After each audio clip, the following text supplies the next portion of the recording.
Olá, amigos. Voltamos com Legítima Defesa em Foco e o noticiário de 14 de junho de 2011 dá conta de que o ministro da Justiça foi fazer uma visita ao estado do Espírito Santo. Sabe o que ele foi fazer lá? Tentar injetar ânimo na fracassada campanha de entrega de armas, na fracassada campanha de desarmamento. É um fiasco em toda parte do país. E no Espírito Santo, de acordo com o que afirma frequentemente o próprio Ministério da Justiça e o Sou da Paz e o Viva Rio, as famigeradas ONGs que nós conhecemos muito bem, há um grande número de armas legais e também um grande número de armas supostamente não registradas. São dados que eles costumam passar. Pois muito bem, desde o começo da campanha, que agora já tem 45 dias praticamente, foram entregues exatamente, de acordo com o noticiário, 81 armas de fogo no Espírito Santo. Querem mais prova de um fiasco, de um fracasso? As provas são evidentes. O dinheiro público vai por um ralo nessa campanha, mais uma inútil campanha de desarmamento, e vai lá o ministro da Justiça para tentar injetar ânimo a um cadáver. Essa que é a verdade. E o cadáver não ressuscitará.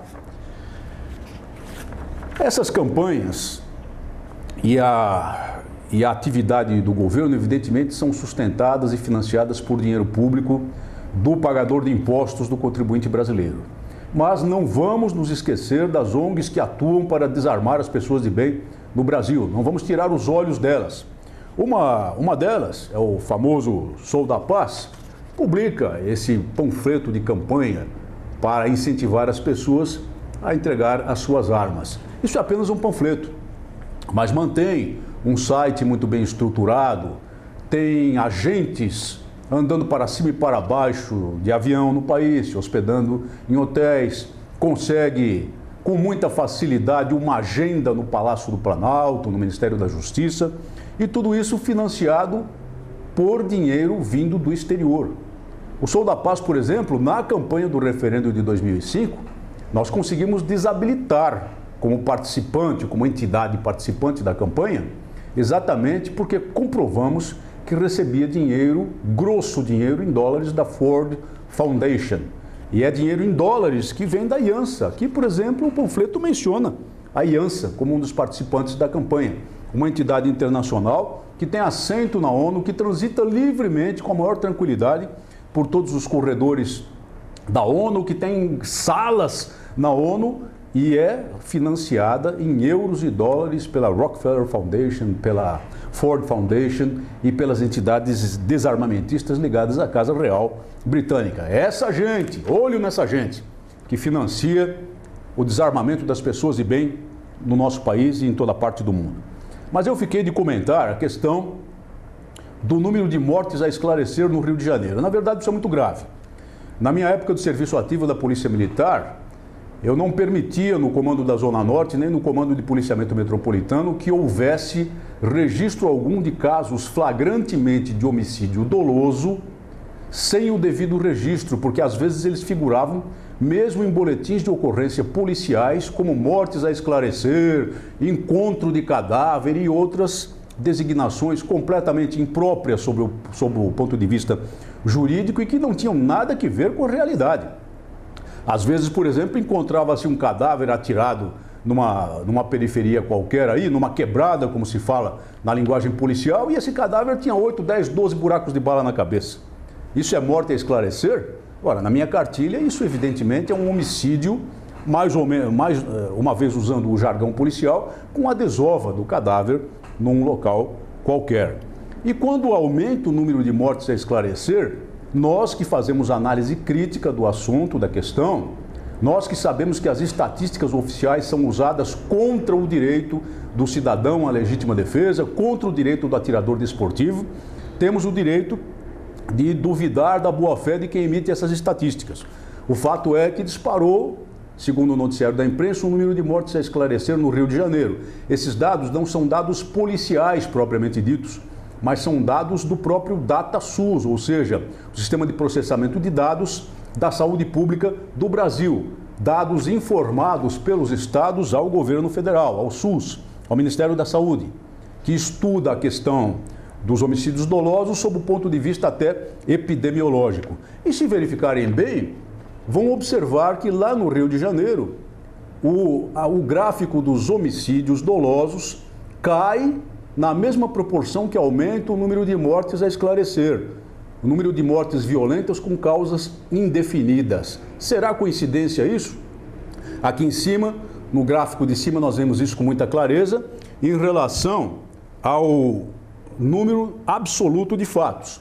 E no gráfico de baixo, nós temos o índice por grupo de 100 mil habitantes, que é o índice utilizado estatisticamente. A curva é exatamente a mesma e o fato é que muitas dessas mortes claramente são homicídios dolosos.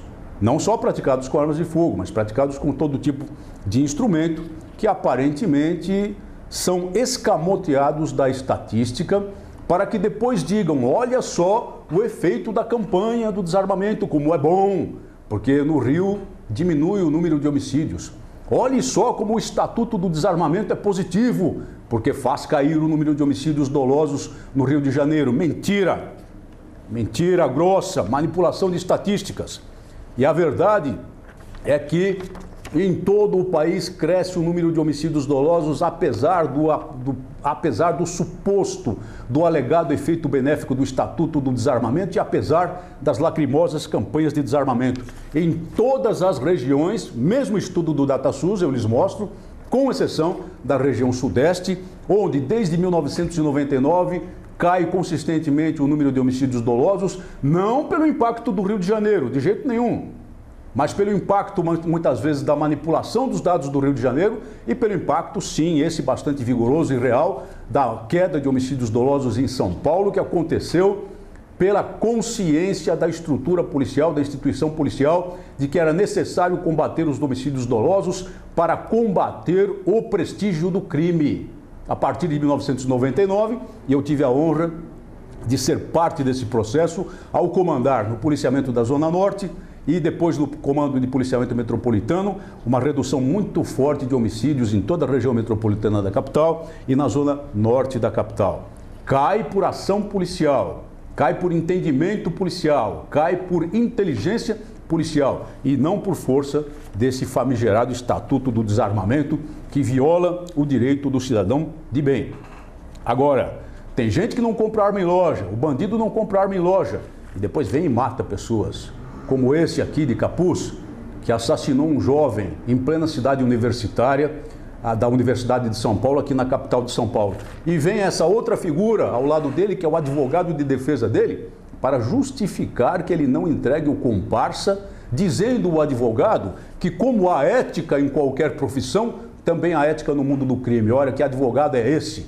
É aí que a OAB precisa intervir. É aí que a OAB precisa tomar uma providência enérgica que não tomará, evidentemente, contra esse falso profissional do direito. O bandido não comprou arma em loja para matar uma pessoa e jamais um advogado, que é essencial à justiça, como diz a Constituição do Brasil, poderia fazer a justificação do crime.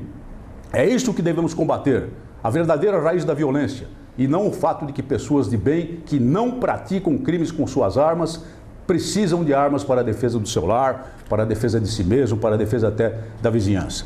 E para terminar, amigos, um alerta aos nossos amigos colecionadores, atiradores e caçadores.